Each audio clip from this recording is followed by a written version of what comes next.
ইতিহাসের ১২০০ বছর পর পেছনের দরজা দিয়ে পালিয়ে গেছেন শেখ হাসিনা। পিছন দরজা দিয়ে রাজা লক্ষণ সেন পালায় গিয়েছিল, আর ১২০০ বছর পরে এসে এবার একজন পালায় গেছে। সামনের দরজা না পিছনের দরজা দেখছেন আপনারা? পিছনের দরজা। সিরাজগঞ্জ সদর উপজেলা বাগবাটি ইউনিয়নের ৭ ওয়ার্ডে বাংলাদেশ জামাত ইসলামের কর্মী ও সুধী সমাবেশ অনুষ্ঠিত হয়েছে ২২ নভেম্বর বিকাল ৩ ঘটিকায় স্থানীয় বেজগাতি বাজার প্রিন্সিপাল মার্কেটে। উক্ত সভায় সভাপতিত্ব করেন মাওলানা সানোয়ার হোসেন আমির, বাংলাদেশ জামাতে ইসলামী বাগবাটি ইউনিয়ন শাখা।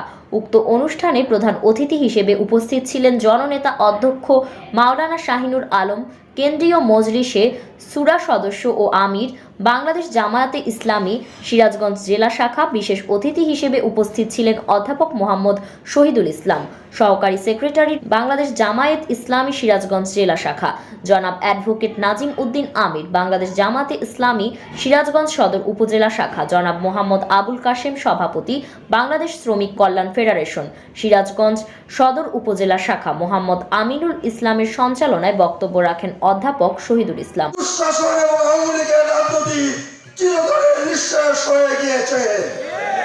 আজকে যত রকমই আপনার ঠুস করে বাংলাদেশে আসতে চান, ঠুস করে আসতে হবে না।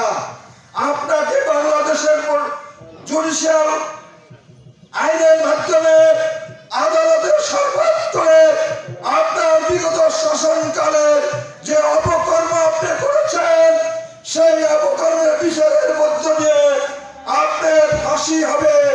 এই ভয়ে আপনি দেশ থেকে পালিয়েছেন। আওয়ামী লীগের হাজার হাজার নেতা কর্মী দেশ থেকে পালিয়েছে। বন্ধুরা আমার, বাংলাদেশ ইসলামী ছাত্র শিবির সিরাজগঞ্জ সদর থানার সভাপতি আব্দুল্লাহ আল মাহমুদ তার বক্তব্যে বলেন, আল্লাহর ভয় ছাড়া আর কারো ভয় থাকবে না। আমরা এমন রাষ্ট্র প্রতিষ্ঠা করতে চাই যে রাষ্ট্রে কোনো দুর্নীতি থাকবে না। আমরা এমন রাষ্ট্র প্রতিষ্ঠা করতে চাই যে রাষ্ট্রে কোনো ধর্ষক থাকবে না।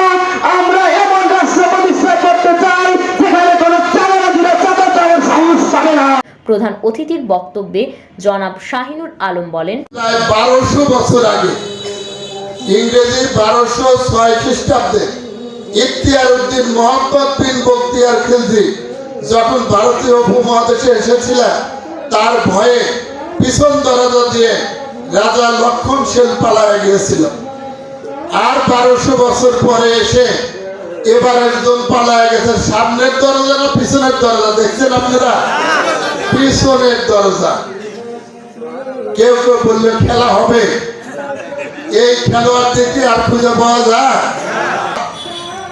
গোটা পৃথিবীর মুসলমানদের হৃদয় স্পন্দন আল্লামা দেলোয়ার হোসেন সাইদি সাহেবকে ফাঁসির আদেশ দিয়ে বুক চাকরিয়ে তিনি বলেছিলেন যে আমি সাইদিকে ফাঁসির আদেশ দিয়েছি। মনে হয় যেন কত বড় বিশ্ব জয় করে ফেলেছে। এবারে ভদ্রলোক পালায় যাচ্ছিল সিলেটের জঙ্গলে কলার পাতার উপর থেকে গলায় গামছা দিয়ে বিজিবির লোকেরা তুলে নিয়ে আসছে। তার নাম কি? তার নাম হচ্ছে শামসুদ্দিন মানিক। এখন এই যে দৃশ্য, এই দৃশ্য জাতিকে হতবাক করেছে।